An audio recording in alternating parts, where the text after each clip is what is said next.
a hell of a job. I'd also like to add a very special welcome to our distinguished guests, which there are many amongst us today. And most of all, our Gold Star family members and attendants. It is both an honor and a privilege for me to be here today. And in my opinion, there isn't a higher cause than to support those that have sacrificed so much for our country. Before I get started, I think it's important to note that there are no words that I can say to ease the pain of those who have lost loved ones. And out of the deep respect and cherished memories of our fallen, I would likely strike an emotional chord or two. So you might want to grab a handkerchief, borrow a napkin, and buckle up, because this year we're going for a ride.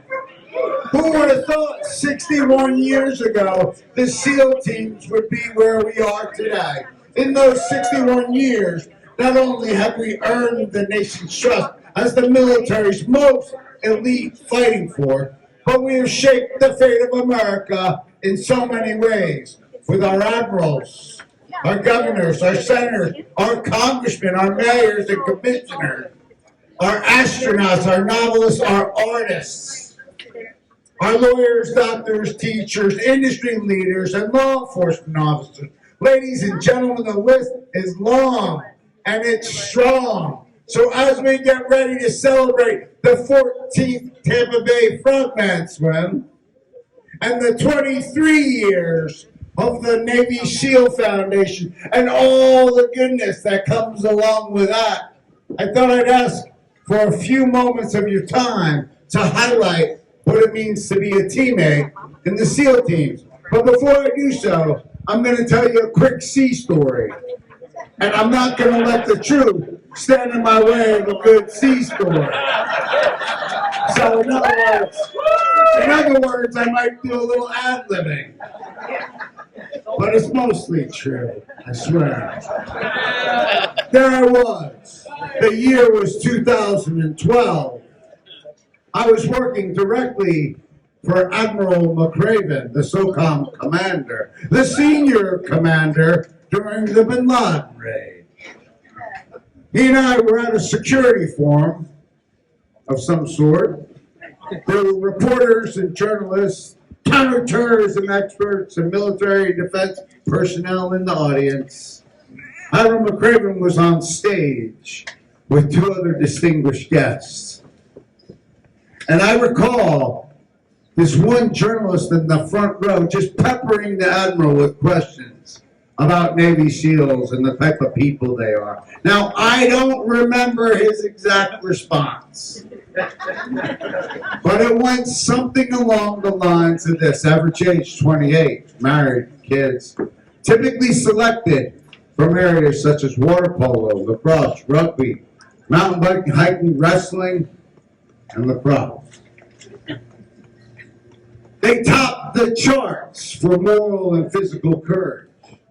They're critical thinkers. Most have college degrees. They like to read Karl von Clausewitz. Actually, they don't. I threw that in there just to see if you're paying attention to me. But they do like to play chess. They're problem solvers and they're innovators. The Admiral then pushed his chair back, walked around the table to the front of the stage, center stage, and he said, "There's something more." And the audience perked up. He said, "There's something intangible about them." And he said, "For years and years and years, we've been trying to figure out the single trait, the single characteristic, the single gene that makes these men tick, that makes them succeed, that makes them exceed all expectations when lives are on the line."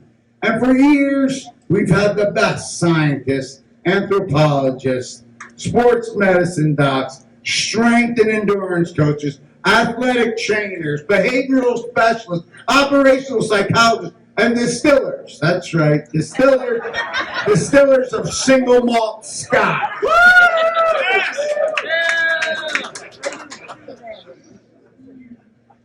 And to this day, at years and years and years later, we have yet to come to a consensus. But it is my opinion that the distillers of single malt scotch are onto something.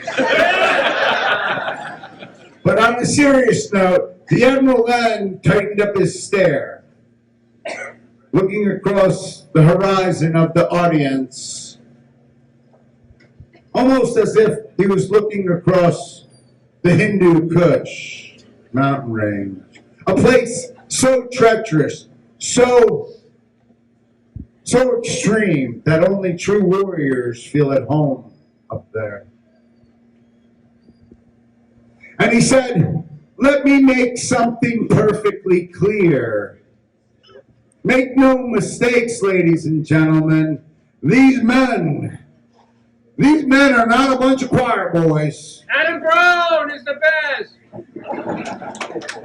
And he proceeded to paraphrase a very famous quote from George Orwell. "People sleep peacefully in their beds at night because rough men, Navy SEALs, are there to do violence on their behalf and protect our way of life."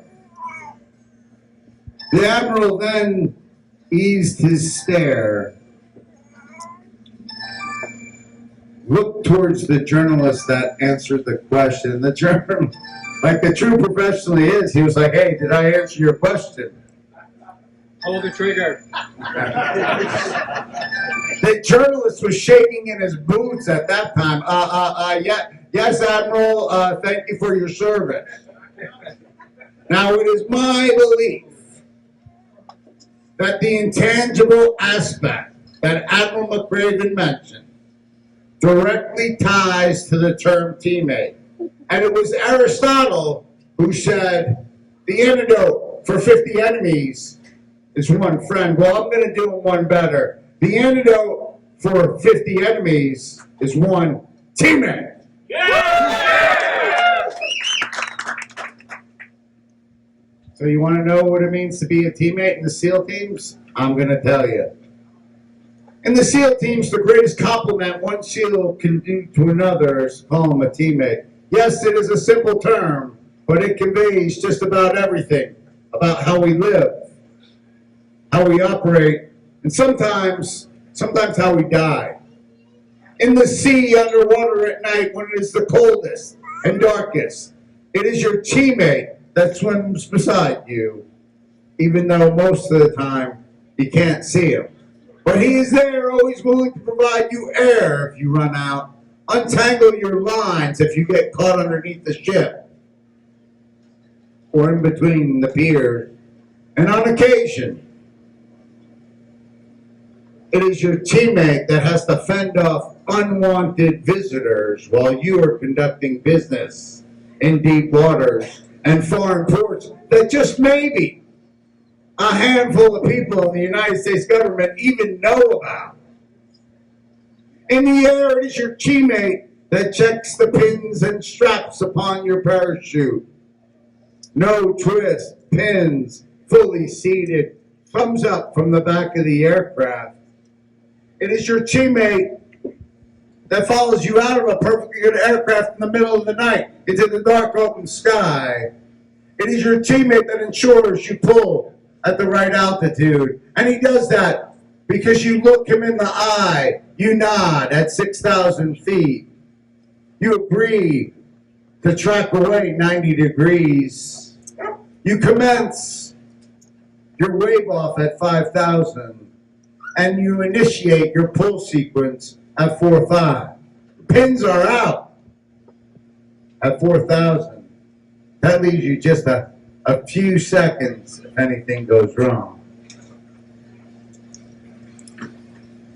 On land, it is your teammate that walks along your flank, always covering your six. It is your teammate that lays down a base of fire so you can maneuver against the enemy. It is your teammate that throws you over the shoulder after you've been wounded in a firefight and carries you to safety. And sometimes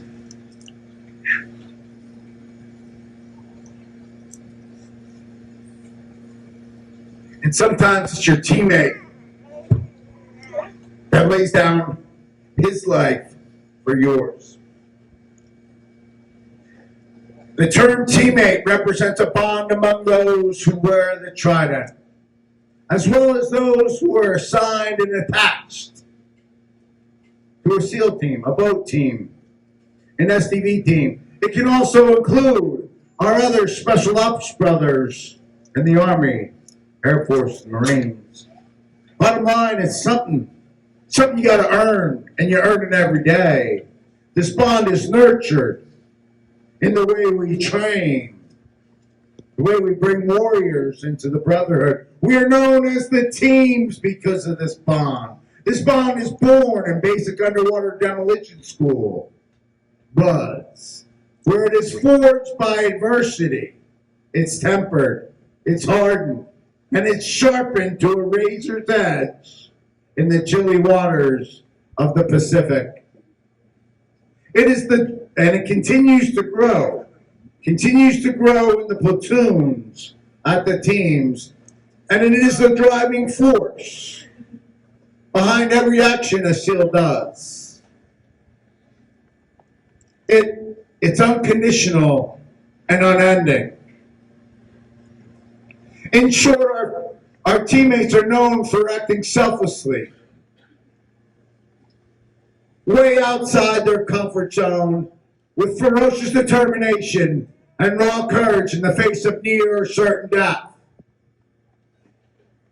And our fallen teammates, well, they have paid the ultimate price.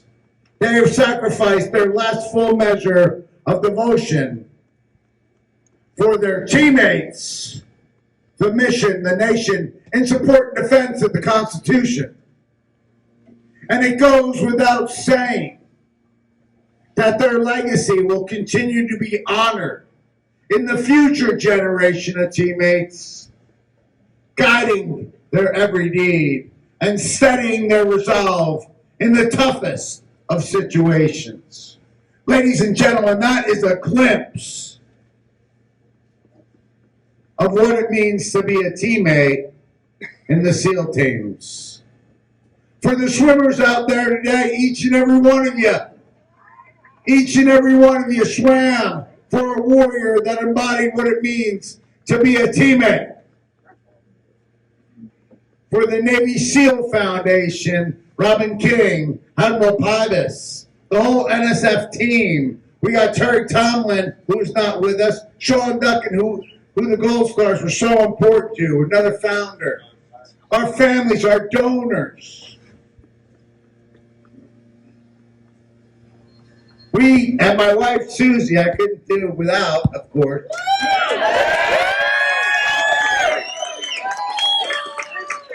Do me a favor, don't forget. Don't think that your support is not worth it, because it is. We couldn't do what we need to do without you. Thanks again for your love and support. Your stellar programs, impact forums, retreats, camps, scholarships, resiliency events. When I was in command, I used every one of them. And the Navy SEAL Foundation was there. I also had 7 Purple Hearts coming back from Missoula. Everyone lived. And the Navy SEAL Foundation was there.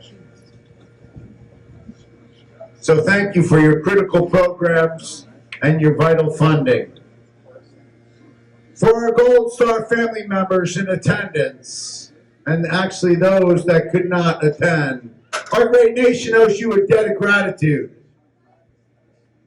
And your enormous sacrifice will not be forgotten. As I mentioned earlier today, there are no words that I can say to ease your pain. But following our toast, I have a huge favor to ask. The toast is coming up, but after the toast, I have a huge favor to ask. And I'm going to ask that you hold your heads slightly higher than normal. That you laugh and you smile and you tell a story of life. Why? Because that's what our fallen would want. That's what great cultures, great nations, great people, families, and teammates do in their finest hour.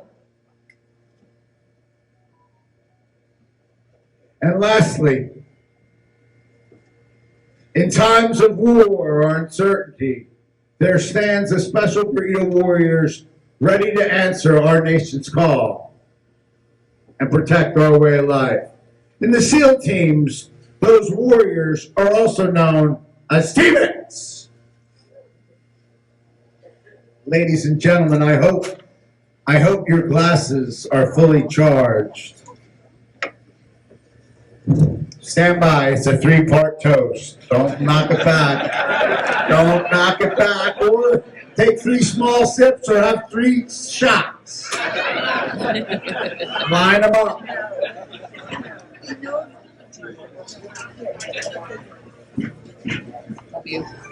Sing it, brother. To our fallen, those who have paid the ultimate sacrifice. Cheers. Cheers. To our Gold Star spouses and families, please remember that it was your strength and your toughness that gave us the courage to fight on and on and on. Cheers.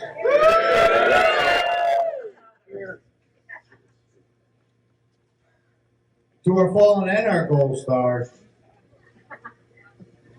let all the rest of us live our lives worthy of you, worthy of your sacrifice. Cheers. Cheers. God bless our Gold Stars. God bless our fallen. God bless the United States of America. May we always have the courage to stand. And most of all, don't forget to live like Tom. Thank you. We're out.